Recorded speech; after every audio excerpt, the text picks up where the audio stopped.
The barn request. The boy gripped the split railgate and said, "We'll sleep in the barn, sir." And the sore sounded bigger than he was.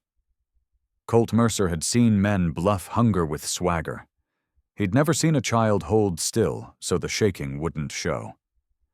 The widow behind him hugged a bundle wrapped in faded blue, high against her heart, as if letting go would cost more than sleep. "Names?" Colt asked.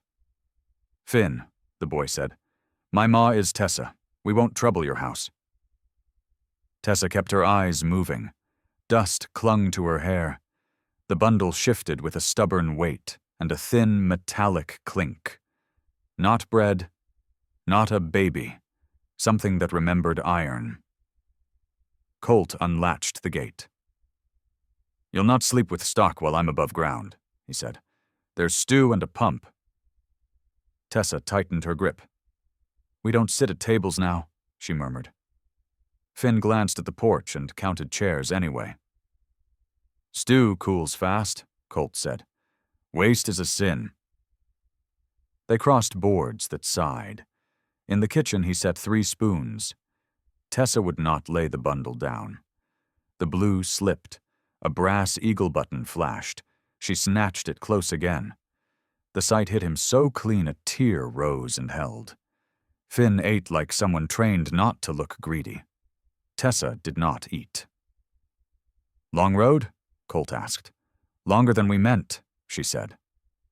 Finn whispered, "We came where the map ends," as if maps had edges. Colt set bread by her hand. "There's a back room," he said. "Morning sun? Beds that don't judge?" A shadow of a smile touched her mouth. "Sunlight is a luxury."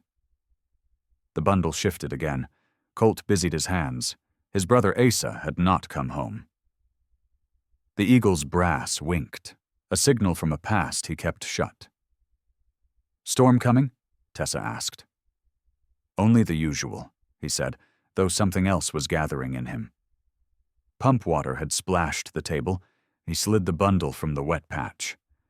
It was heavier than it looked. The cloth rasped. "Careful," Tessa said, stepping in without thinking. "It breaks easy." "What breaks easy and clinks like iron?" He set it on the dry edge. Thread scratched his thumb where a seam had been repaired by small, patient stitches, the kind done at night. He felt raised letters under the hem. He turned a corner just enough to see a name tape ghosted by wear. 2 initials showed in faded thread. A.M. The room narrowed. Many men could fit those letters. Only one emptied his breath. Finn's eyes went from the bundle to Colt, measuring danger in grown-ups. "If we should go, we can go," Tessa said. Colt heard boot leather in memory, Asa's laugh, the last letter that ended short. He looked at the blue cloth and felt the old field tilt under his feet. "No," he managed, softer than he meant. "You'll stay." He set the bundle down as if laying a loaded truth. A drop of water stopped on the stitched initials like a tear not sure whose face it belonged to. "After you wash," he said, finding steadier voice, "I'll show your room." Finn nodded, but his gaze stayed on the blue. Tessa's fingers tightened once, then eased. His hands began to shake despite everything he told them. Colt reached for a towel. The brass eagle turned toward him, catching lamplight like a signal, and the initials burned clearer. Asa Mercer. 2 words his house hadn't heard in years. Colt Mercer stood with his jaw locked, the towel clenched so tight in his hand that water seeped through to the floorboards, and he could not pull his eyes from those letters stitched in thread that time itself should have erased. Asa Mercer. His brother's name. His brother who never returned from war, whose body was said to lie in unmarked soil hundreds of miles east. Tessa noticed his stare and pulled the coat close again, hugging it as if she feared he might tear it away. But the tremor in her wrist betrayed her. Finn, spoon still in hand, sensed the current that charged the air and whispered, "Ma, what is it?" She forced a smile that hurt to look at and said, "Nothing, child. Eat." But her gaze never left Colt, waiting for the storm she had clearly feared since stepping on his porch. Colt tried to steady himself with reason, telling himself many men bore the same initials, many coats bore brass eagles, yet the weight in his chest said otherwise, because Asa had been the only one with a seam at the left shoulder sewn crosswise by their mother's hands when the war tore it once before. Colt's throat tightened, memory forcing its way in. Asa, laughing as he tugged the coat on, saying he'd bring it home cleaned by victory. Now here it was, dirty with years, and clutched by a woman he had never seen before. "Where did you get that?" Colt asked, voice rough as gravel. Tessa stiffened, her fingers white on the fabric. "It's not theft," she said quickly, desperate. "I kept it safe." "Safe from who?" Colt demanded. Finn's eyes darted between them, fear and confusion rising. "He gave it to me," Tessa whispered, though her tone wavered between truth and survival. "Who?" Colt's voice shook the rafters. "Asa Mercer himself? Speak plain, woman." She looked down, her breath hitching, then back up, eyes wet. "On a field where men lay quiet forever. He said one name before the light left him. Yours." The room spun for Colt, the edges blurring, because the impossible had just been spoken. Asa alive long enough to entrust his coat to a stranger. He spoke?" Colt pressed, as if the walls themselves needed proof. "He spoke, but not long," Tessa said. "He asked me to keep his words. I swore I would." She swallowed hard.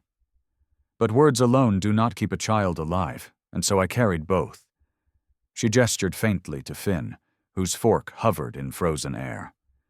Colt's pulse thudded. "You mean to tell me my brother's last breath fell into your hands, and you come here years later with no proof but a coat?" She met his fury with a steadiness that was half defiance, half prayer. "The coat, and the truth I've carried every mile. But if you'd rather see us gone, say so now." Finn flinched, eyes already wet, preparing to leave. Colt slammed his hand flat on the table, the sound snapping the lamplight. "No," he growled, softer after the echo. "You're not leaving until I know every word. My brother gave you." Silence pressed tight as rope. Tessa set the coat down, slow and deliberate, her shoulders trembling under the weight of years she had hidden. "Then you'd better listen close, Mr. Mercer," she said, and the way her voice broke on his name told him whatever she carried was heavier than the coat itself and far more dangerous. "You said—" Colt's knuckles went white on the edge of the table as Tessa laid the coat flat, smoothing the worn fabric as if she were afraid it might crumble under her touch, and when she finally spoke, her voice was the thin thread that tied years of silence to this one moment. "He said 4 words, she whispered, looking nowhere but the brass eagle that gleamed in the lamplight. "Don't dig where lightning struck." The phrase rattled in Colt's head like a loose nail in a barrel, senseless yet sharp, and for a moment he thought it the delirium of a dying man. But then Tessa's eyes lifted and held his, as if daring him to dismiss it. "He pressed that coat to me and said it would keep me safe until I found his kin," she continued, her hand trembling as she traced the seam. "But it drew danger instead, for others heard him speak before he fell silent." Colt leaned closer, his pulse pounding. Danger meant names, and names meant enemies, but she seemed to hesitate, as though one more truth might burn the air between them. "Who?" he demanded, his voice low, almost pleading. "A man who followed us since," she said, shivering at memory. "A man Asa called Hollis with his last strength, and I swear that name was a curse, not a blessing." The name struck Colt harder than a hammer, for Hollis was not some shadow out east, but a respected cattle buyer in these parts, a man who had shaken Colt's hand in church and traded herds in broad daylight. Could Asa's curse mean the man he thought decent wore a darker face? Finn looked between them, confusion brewing, then tugged at his mother's sleeve. "Ma, will Hollis find us here too?" he asked, and Tessa's silence was answer enough. Colt felt the kitchen grow smaller, the night pressing against the windows as if listening for weakness, and he thought of Asa's warning, lightning and digging and curses wrapped in riddles. He reached for the coat, his thumb finding an uneven seam, and when he pulled at it, the lining split to reveal a packet stitched into the cloth, stiff with paper and age. He froze, staring at the hidden pocket as though it might breathe, then drew it out slow, revealing a folded paper sealed with wax, cracked by time.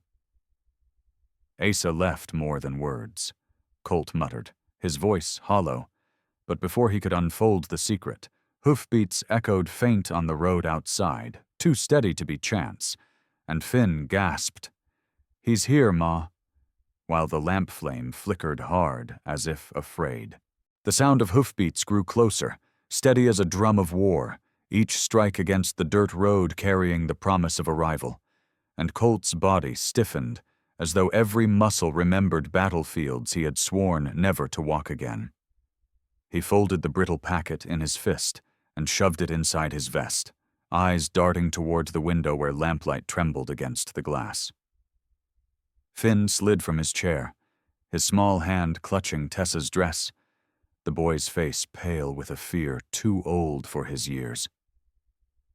"Stay back from the window," Colt ordered, his voice low but sharp, and Tessa obeyed, pulling Finn close, the coat still clutched in her other hand like a shield fashioned from memory. The hoofbeats slowed, crunching gravel now, circling the house with the patience of a predator, and then stilled altogether. Silence pressed, broken only by the wheeze of the lamp flame. Colt reached for the shotgun propped by the hearth, its weight familiar, steadying, but his heart was not steady. His brother's name, Asa's warning, the cursed name Hollis, all twisting like storm winds inside him. A man's voice came from the yard, carrying through the boards, polite but edged with something darker. "Mercer, evening to you.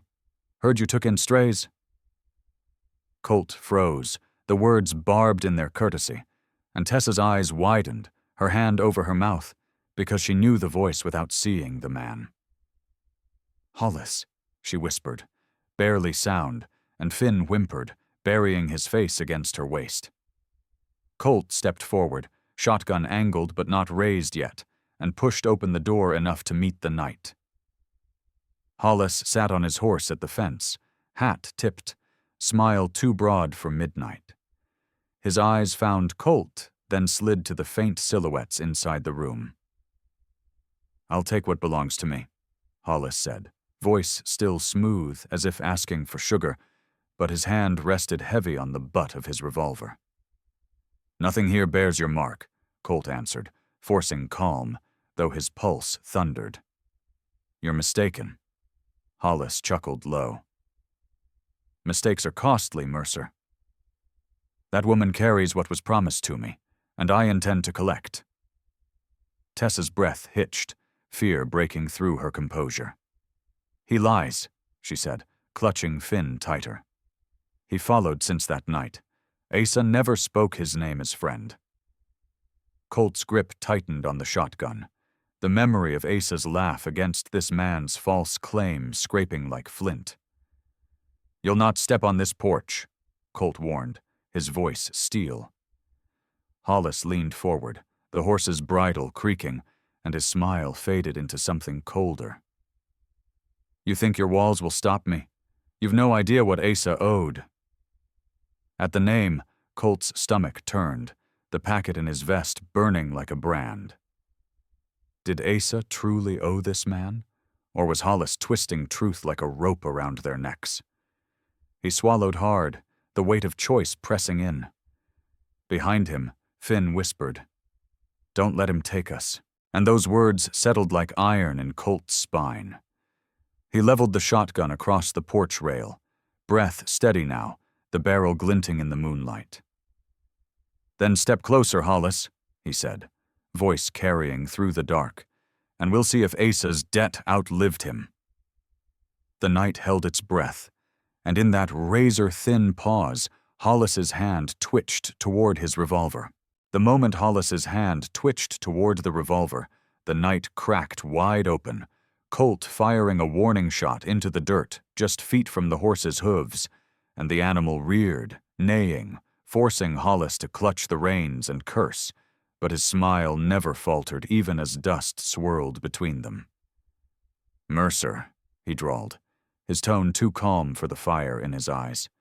"You think you're defending some poor widow and her whelp, but you're blind. That coat she carries isn't just memory. It's proof of a debt your brother never paid, and I'll collect it one way or another." Colt's blood went cold, because beneath the threat there was conviction, not bluff, and he felt the paper packet against his chest as though it burned through the cloth, demanding to be opened. "Speak plain," Colt demanded, voice steady, though his insides shook. Hollis leaned low in the saddle, words dropping like stones. "Asa promised me land, half this valley, signed his name on it in blood when he couldn't pay me in coin. That contract's stitched into that coat, and if you think you can bury it, you'll lose more than your pride." Colt's jaw tightened, his mind racing. He had believed Asa died a soldier's death, honorable and clean, not tangled in bargains that would bleed into the present. But here was Hollis naming the price as though the grave itself had spit out debt. Behind him, Tessa clutched Finn, her face pale but her eyes sharp, as if she knew more than she'd yet spoken. "He lies," she whispered again, but her voice trembled, and Colt heard in it not certainty but desperate hope. Hollis tapped his revolver against his thigh. "I'll return tomorrow, Mercer. You think on it, give me what's mine or I'll take it with fire." He wheeled his horse, hooves striking sparks from stone, and galloped into the dark, leaving silence that pressed heavier than any shot fired. Colt shut the door, his hands shaking as he lowered the shotgun. "Tell me the truth," he said, voice low, eyes on Tessa. "What did Asa give you that man wants?" Tessa's grip on the coat faltered, and with trembling fingers she reached inside the lining where Colt had already torn the seam. From it she pulled a second bundle, smaller, wrapped in oilskin and sealed with wax unbroken. She placed it on the table like an offering too heavy to hold. "Asa said it would damn us both if opened," she whispered, "but if you doubt me, break the seal now." Colt stared at the bundle, the lamplight catching the faint mark pressed into the wax, a symbol he recognized not from Asa's hand, but from deeds signed in town, the very seal of Hollis himself. The room spun with the weight of betrayal, grief, and the possibility that Asa had not just died with honor, but tangled in a darkness Colt had never dreamed. He reached for the bundle, thumb pressing the edge of the seal, heart hammering, torn between his brother's dying warning and the need to know the truth, when Finn's small voice broke the silence with a question that cut deeper than any blade.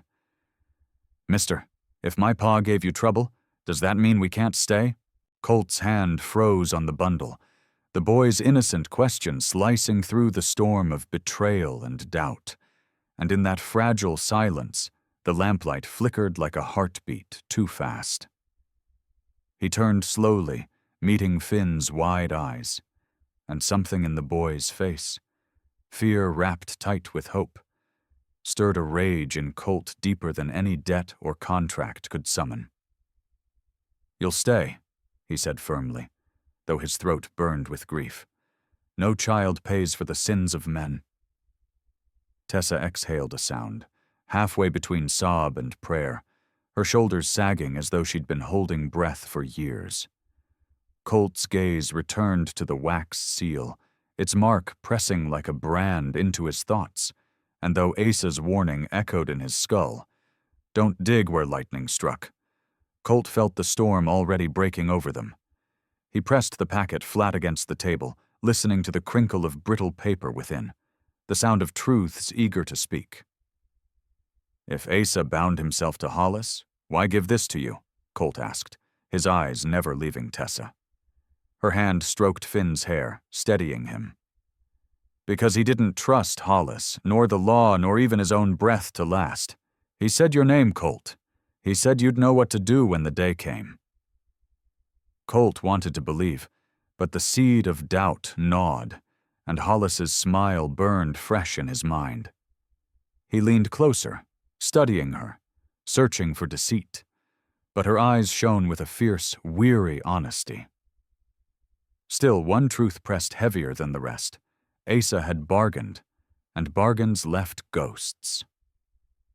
Colt pushed from the table, pacing the floor, his boots thudding on boards that suddenly felt too thin to hold the weight of past and present.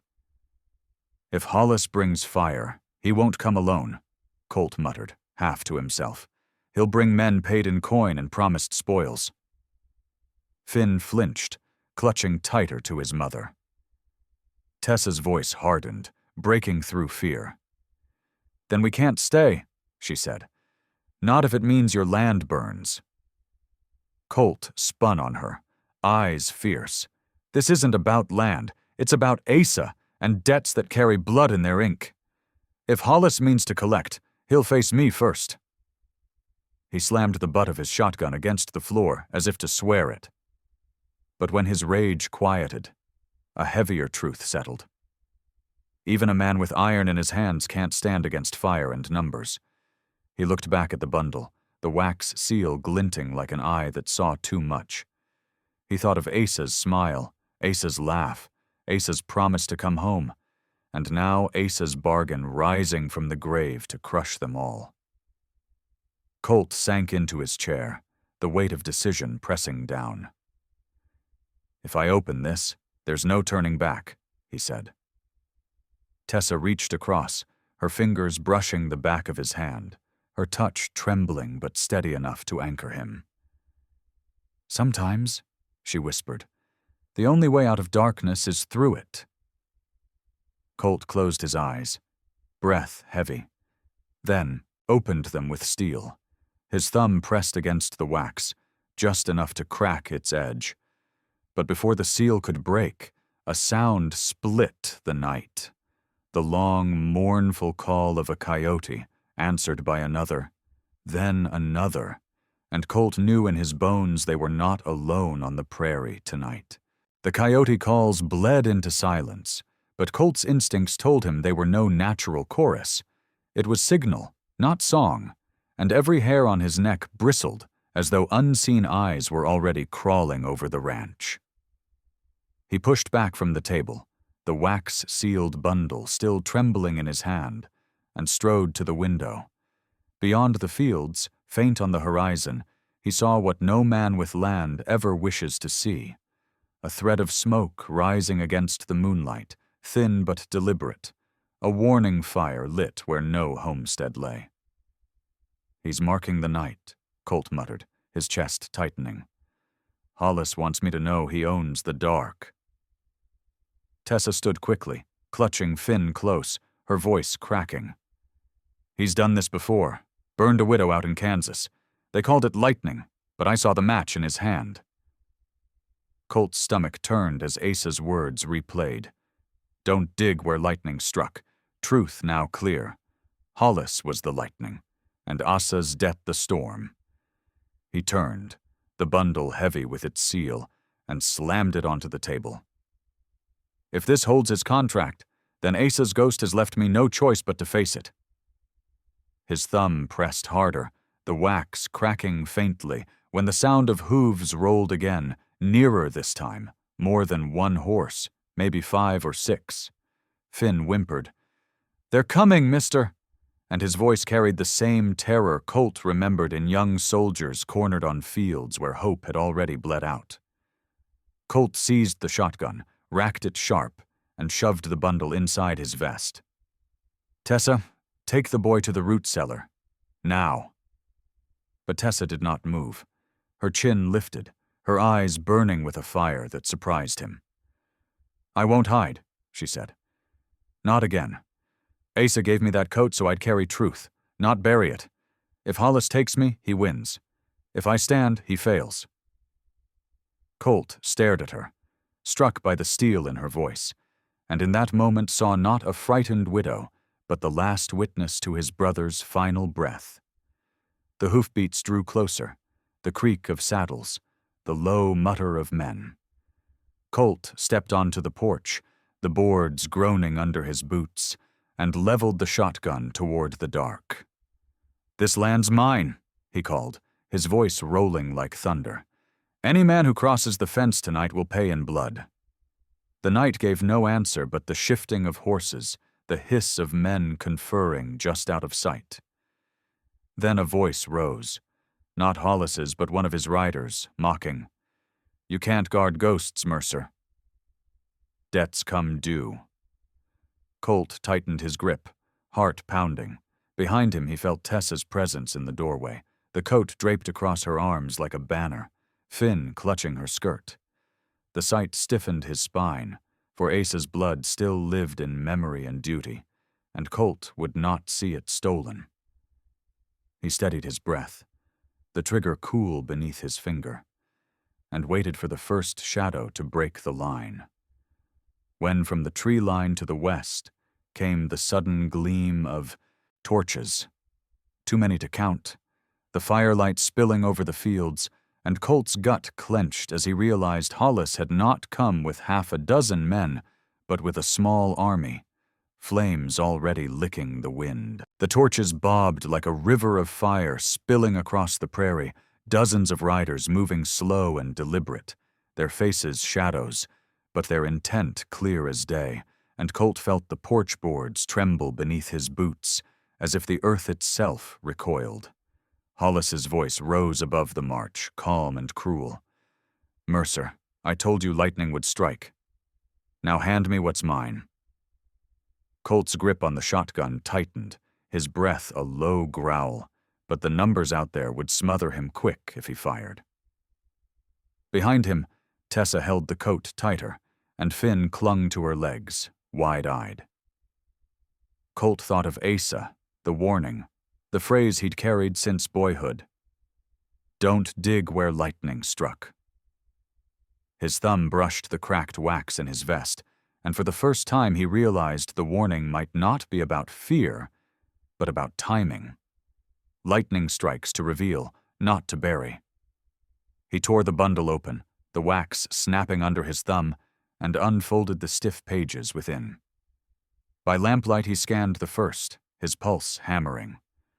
Hollis's name was there, scrawled bold, but so was Asa's signature, and beneath it, in ink faded but legible, a second signature, Hollis's own.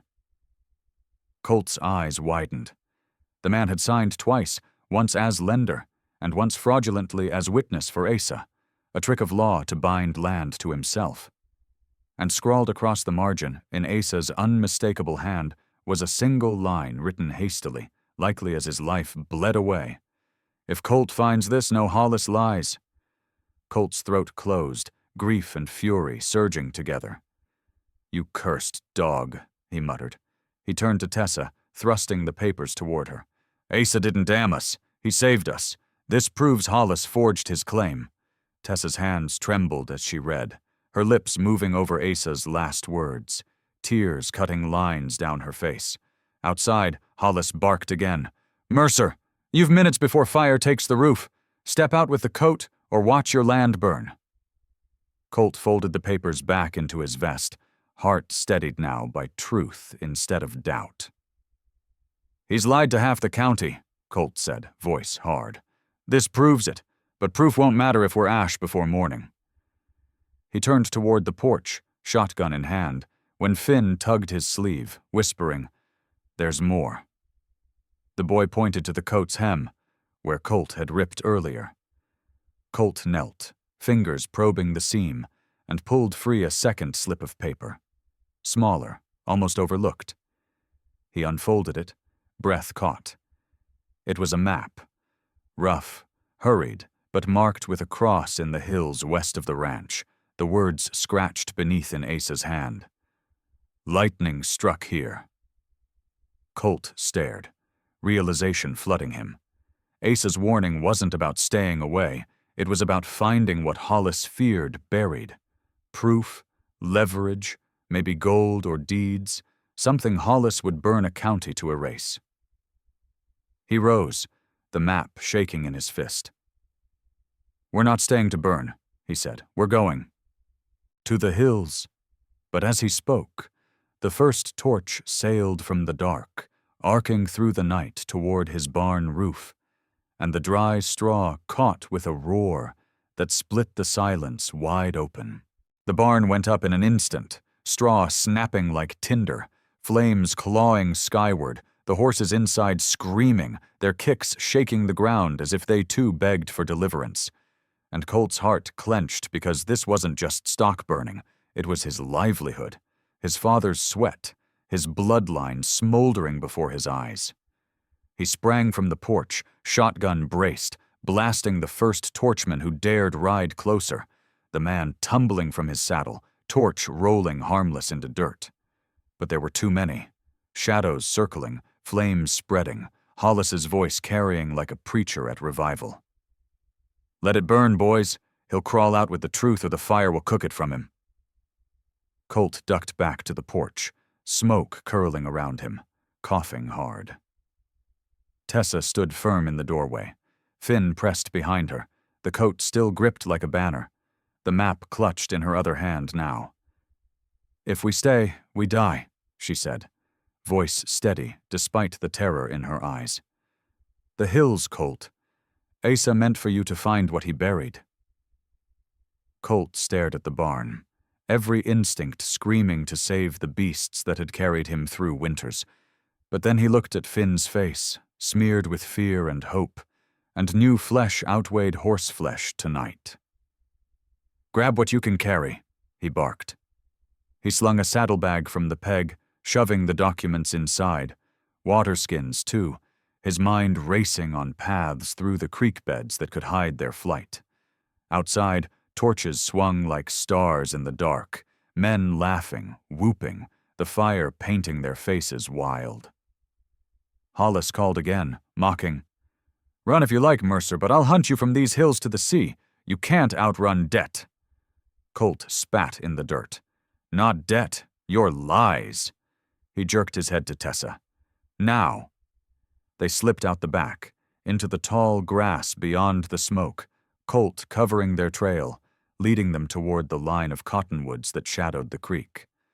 Behind them, the barn groaned as its roof caved, sparks shooting into the sky like fireworks of ruin. Finn gasped at the sound, but Colt squeezed his shoulder. "Don't look back, son," he said, the words slipping out unplanned but true. They crept down into the creek bed, water cool against their boots, firelight dimming behind them. The night air carried the stink of smoke and sweat, and the cry of men fanning outward to search. Tessa clutched the map tight to her chest, whispering, "Lightning struck here," as if repeating it gave them strength. Colt studied the inked cross, his mind marking each ridge and draw. Asa had left him not just a warning but a path, and Hollis would burn half the world to keep him from walking it. Above them, a torchlight flared at the edge of the bank, a rider peering down, eyes scanning the dark water where they crouched, and Colt raised a finger to his lips, his shotgun poised.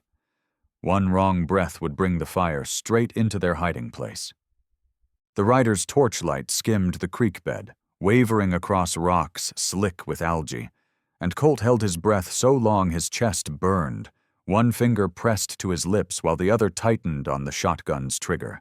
Finn's tiny hand clutched his mother's skirt, trembling, and Tessa shut her eyes, whispering prayers so faint they merged with the night breeze. The rider leaned forward, suspicious, his torch dipping lower, the horse snorting at the scent of water. But just then a shout rose from the east side of the ranch. "Flames are spreading! Barn's gone!"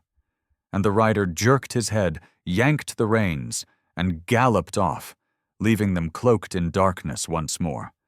Colt exhaled slow, sweat beading his temples despite the night chill, and motioned them onward, keeping to the creek as it bent westward toward the hills marked on Asa's map. Smoke trailed them, carried by wind, and every crack of brush above made Colt's nerves spark, but the shadows worked to their favor, the tall cottonwoods swallowing their shapes. They trudged until Finn's legs faltered, the boy stumbling in water that reached his knees, and Colt hoisted him up without a word, cradling him against his chest the way he once carried wounded soldiers. Tessa touched the coat draped over her arm, like it was relic and shield alike. "You believe me now?" she whispered, and Colt, though torn, gave a short nod. "I believe Asa trusted you, and that's enough." Her eyes glistened, but she said no more, the weight of exhaustion heavy on her shoulders. Hours passed like slow thunder until the moon sank low and the hills loomed black and jagged, the very place Asa had marked. Lightning struck here. Colt climbed the bank, boots sinking into loose earth, and led them into a narrow ravine where boulders piled like fallen giants. He unfolded the map, squinting by lantern light shielded with his palm. The cross was marked against a cleft in stone that looked near to a wolf's jaw, and sure enough, there ahead jutted a formation sharp as teeth. He pushed forward, chest tightening with anticipation and dread. Hollis had sent men, fire, lies, but Asa had sent him here. And what waited beneath those rocks might be the salvation of their name, or the ruin Hollis counted on. Colt climbed higher, fingers scraping stone, when he saw it. A hollow in the rock sealed crudely with clay, cracks showing where rain had washed some away. "Here," he muttered, heart hammering. Tessa climbed beside him, breath ragged. "What is it?" Colt scraped at the clay, pulling free the hardened chunks until something wooden showed beneath, a box small enough to be carried but heavy with promise. He tugged, the wood groaning, and freed it from the hollow. The lid bore Asa's initials burned in with a soldier's knife, rough but sure. Colt's throat tightened. "Brother," he whispered, then lifted the box, knowing what lay inside could damn or deliver them. Behind him, faint as a rattle of bones, came the sound of loose stones shifting, and when he turned, torchlight flickered at the mouth of the ravine. Hollis's riders had found the trail, and there was no more night left to hide in. Torchlight licked the walls of the ravine, shadows stretching like claws as riders fanned out at the mouth, their laughter cold, and Hollis's voice cut through the dark like a saw on bone. "There he is, boys, the loyal brother digging in the grave where he belongs. Bring me the box." Colt stood on the ledge above the hollow, the wooden chest heavy in his arms, Asa's initials burning into his palms like brands of memory. Tessa pulled Finn behind a boulder, her eyes wide but her jaw firm, clutching the coat tight, while Colt planted his boots, shotgun braced, daring the night to break. Hollis dismounted, his silhouette sharp against firelight, his smile serpentine. "Colt, you can't fight a dozen men with one scattergun. Hand it over. You've no idea what you're holding." Colt's breath rasped, but his voice carried iron. "I know it's Asa's, and that means it isn't yours." Hollis chuckled, shaking his head. "Your brother was desperate. That box is proof of it. He signed land, rights, every acre you walk. Open it and see. Your name already lost." The words stabbed, but Colt remembered the second paper, Asa's scrawl declaring Hollis a liar.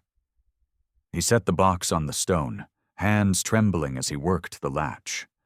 The wood groaned, splitting a seam, and inside lay bundles of papers wrapped in oilcloth, more contracts than he could count, each bearing Hollis's name alongside marks of men long dead or long cheated.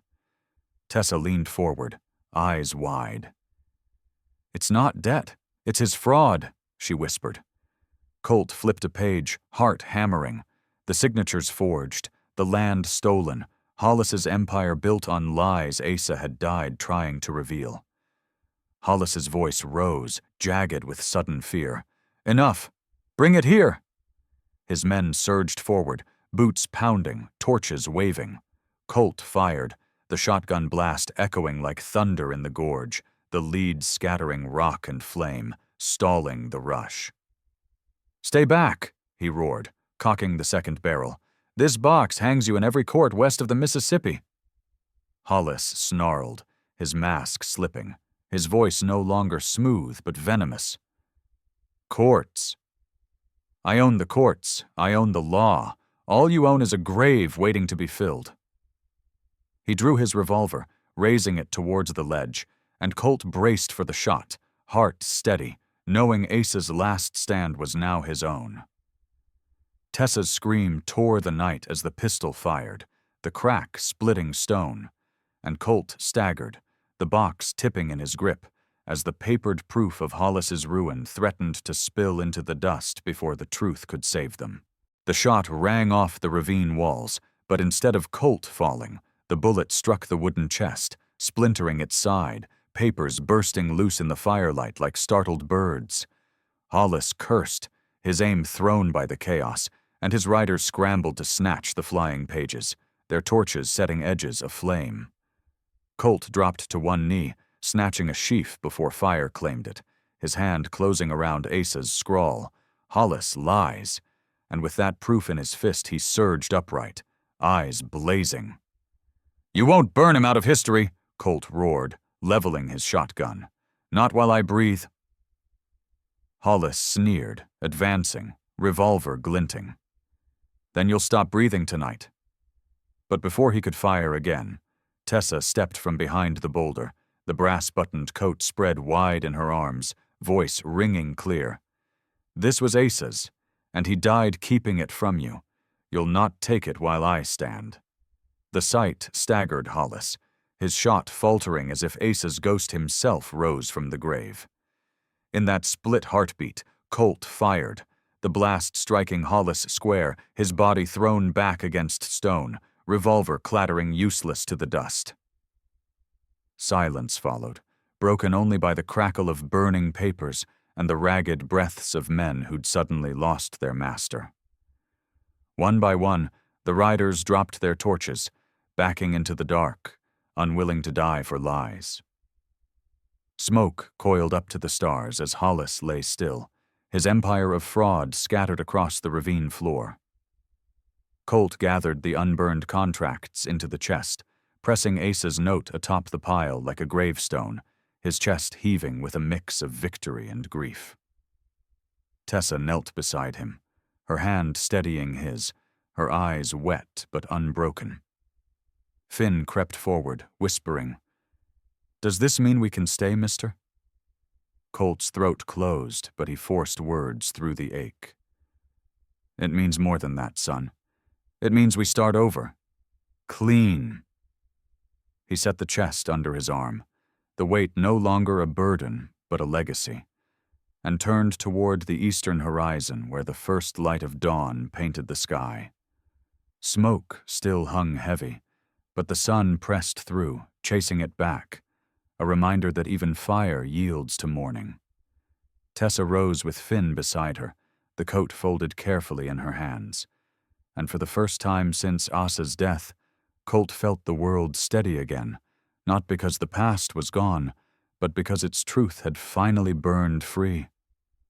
They walked from the ravine together, leaving ashes and ghosts behind, and as the sun broke fully, Colt whispered to the wind, "You kept your word, brother.